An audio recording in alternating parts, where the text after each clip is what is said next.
Hello friends, welcome to my channel. இப்போ நம்ம இந்த வீடியோவில் இறாலை வச்சு சுவையான ஒரு ரெசிபி எப்படி செய்யலான்னு பார்க்கலாம். இது பெரியவங்க முதல் குழந்தைகள் வரை ரொம்பவே விரும்பி சாப்பிடுவாங்க. இந்த ரெசிபி ரொம்ப நல்லாயிருக்கும். நீங்களும் இதை ட்ரை பண்ணி பாருங்கள். இதுக்கு நான் ஒரு 1/2 கிலோ மாதிரி இறால் எடுத்துருக்கிறேன். இதை நான் மண் சட்டியில் தான் செய்ய போகிறேன். நீங்கள் எந்த பாத்திரத்துலையும் செய்யலாம். நான் இதுக்கு நல்லெண்ணெயில் தான் செய்ய போகிறேன். ஸோ நல்லெண்ணெய் கொஞ்சம் ஊற்றிருக்கிறேன். நல்லெண்ணெய் மனம் வராமல் இருக்கிறதுக்கு கருவேப்பிலை நம்ம கொஞ்சம் முதல்ல போட்டுக்கலாம். போட்டுட்டா நல்லெண்ணெய் மனம் சிலருக்கு பிடிக்காமல் இருக்கும். ஸோ கருவேப்பில் போட்டுட்டிங்கன்னா உங்களுக்கு நல்லெண்ணெய் மனம் நல்லா இதாக இருக்கும். இப்போ கருவேப்பில் கொஞ்சம் நம்ம இதில் போட்டுக்குவோம். அது கூடவே நான் நல்ல பொடியாக வெட்டியிருக்கிற பெரிய வெங்காயத்தை எடுத்துருக்கிறேன். நல்லா நீல வாக்கில் பெரிய வெங்காயம் வெட்டி எடுத்துக்குங்க. இது மாதிரி நீல வாக்கில் வெட்டி செஞ்சால் தான் இறாலுக்கு ரொம்ப நல்லாயிருக்கும். இப்போ இந்த கருவேப்பிலையோட நீங்கள் கருவேப்பிலையோட நம்ம இந்த வெங்காயத்தை நல்லா வதக்கி எடுத்துக்குவோம். அதுக்கு பிறகு வெள்ளைப்பூடும் பச்சை மிளகாவும் நான் இதில் சேர்த்துருக்கிறேன். விருப்பம்னா நீங்கள் இஞ்சி பூண்டு பேஸ்ட் கூட சேர்த்துக்கலாம். இப்போ இதையும் நம்ம நல்லா எண்ணெயில் வதக்கிக்குவோம். வதங்கினதுக்கு பிறகு தேவையான அளவு தக்காளி எடுத்து வச்சுக்கோங்க. தக்காளியை கொஞ்சம் பொடியாக வெட்டி வச்சுக்கோங்க. ஸோ அதையும் நம்ம இதோட சேர்த்துட்டு நல்லா இந்த எண்ணெயிலே வதக்கிக்குவோம். இப்போ நல்லா இந்த பொடியாக வெட்டி வச்சுருக்கிற தக்காளியையும் நான் இதில் சேர்த்துட்டு நல்லா எண்ணெயில் வதக்கிக்க போகிறேன். இப்போ நான் 1/2 கிலோ மாதிரி இறால் எடுத்திருக்கேன். எடுத்து அதை நல்லா கழுவிட்டு உப்பு மஞ்சள் போட்டு பெரட்டி வச்சுருக்கிறேன். அப்போ தான் இறால் அந்த மனம் கொஞ்சம் நல்லா இது அதில் சிலருக்கு இறாலில் ஒரு மனம் இருக்கும், அது பிடிக்காமல் இருக்கும். ஸோ உப்பு மஞ்சள் போட்டு பிரட்டி வச்சுட்டு அந்த மனம் வராது. இப்போ இதில் தேவையான அளவு உப்பு போட்டுக்குங்க. உப்பு தூள் போட்டிருக்கிறேன்னா இதில் மஞ்சள் தூள் கொஞ்சம் சேர்த்துக்குங்க. சேர்த்ததுக்கு பிறகு இதை நம்ம கொஞ்சம் நல்லா மிக்ஸ் பண்ணி விட்டுக்குவோம். இதை நல்லா மிக்ஸ் பண்ணி விட்டதுக்கு பிறகு தேவையான அளவு மிளகாய் தூள் சேர்த்துக்கலாம். இப்போ பாருங்கள், இது ஓரளவு நல்லா மிக்ஸ் பண்ணி விட்டுக்குவோம். நல்லா எண்ணெயிலேயே இந்த தக்காளி வெங்காயம் வெள்ளைப்பூடு பச்சை மிளகாய் எல்லாம் நல்லா மிக்ஸ் பண்ணி விட்டுக்குவோம். இப்போ இது நல்லா மிக்ஸ் ஆகி இருக்குது.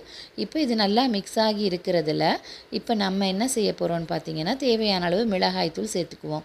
மிளகாய் தூள் சேர்த்துக்கணும். அது கூடவே மசாலா தூள் சேர்த்துக்குங்க. நீங்கள் காஷ்மீரி மிளகாய் தூள் இதில் சேர்த்துக்குங்க. இப்போ இந்த மாதிரி நம்ம வெங்காயத்தை நல்லா வதக்க விடணும். வெங்காயம் நல்லா வதங்கினா தான் இந்த இறால் ரெசிபி நல்லா இருக்கும்.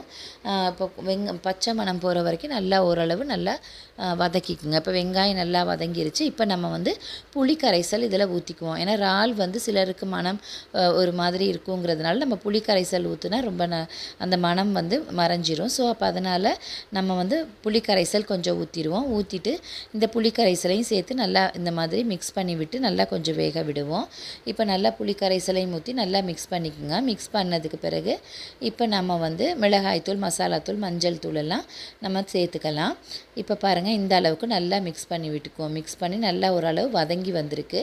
இப்போ இந்த வதங்கி வந்திருக்கிறதுல நம்ம உப்பெல்லாம் கொஞ்சம் பாருங்கள். உப்பு பார்த்ததுக்கு பிறகு மிளகாய்த்தூள் கொஞ்சம் சேர்த்துக்குங்க. அது கூடவே மசாலாத்தூள் கொஞ்சம் சேர்த்துக்குங்க. கரம் மசாலாத்தூள் கூடவே நீங்கள் காஷ்மீரி மிளகாய்த்தூள் கண்டிப்பாக சேர்த்துக்குங்க. அப்போ தான் இந்த ஒரு கலர் வரும்.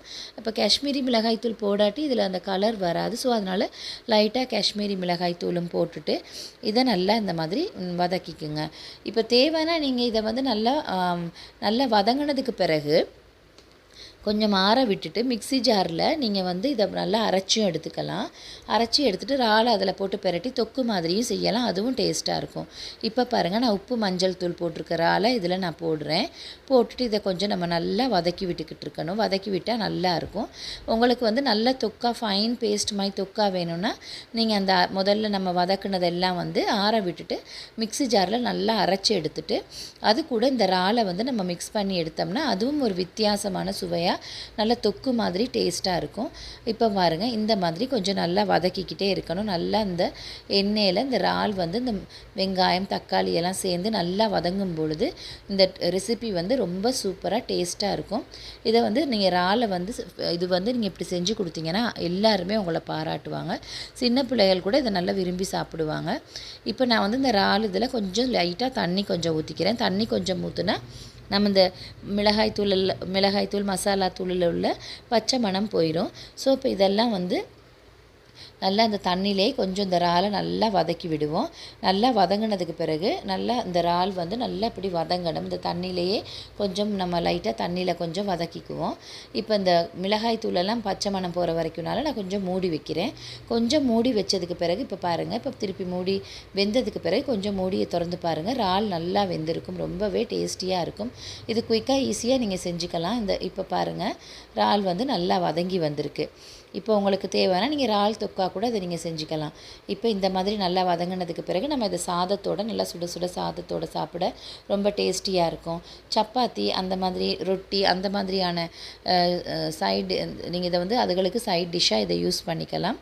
தேவைன்னா நீங்கள் இதில் நல்லா கொஞ்சம் தேங்காய் பால் ஊற்றி நல்லா குழம்பு மாதிரி செஞ்சால் நீங்கள் புட்டுக்கெல்லாம் இது ரொம்ப நல்லாயிருக்கும். இட்லிக்கு கூட இது ரொம்ப டேஸ்டியாக இருக்கும், சாதத்துக்கும் நல்லாயிருக்கும். தேங்காய் பால் ஊற்றி இந்த குழம்பு மாதிரி செஞ்சு எடுத்துக்கிட்டிங்கன்னா ஓகே ஃப்ரெண்ட்ஸ், நீங்களும் கண்டிப்பாக இந்த ரெசிபியை ட்ரை பண்ணி பாருங்கள். ட்ரை பண்ணி பார்த்துட்டு கமெண்ட் பாக்ஸில் எப்படி இருக்குதுன்னு கமெண்ட் பண்ணுங்கள். முடிஞ்சால் என்னோடய சேனலை லைக் பண்ணுங்கள், கமெண்ட் பண்ணுங்கள், சப்ஸ்கிரைப் பண்ணுங்கள். பாருங்கள், இறால் நல்லா வெந்து வந்திருக்கு, பார்க்கவே நமக்கு சுவையாக இருக்கும், நல்லா டேஸ்டியாகவும் இருக்குது. இந்த இறால் பாருங்கள், இந்த மாதிரி வெந்து வந்திருக்கும் பொழுது நம்ம ஸ்டவ்வை ஆஃப் பண்ணிடுவோம். கொஞ்சம் கிரேவி இருக்கிற மாதிரி வச்சுக்கலாம், அப்போ நல்லாயிருக்கும். Thank you friends.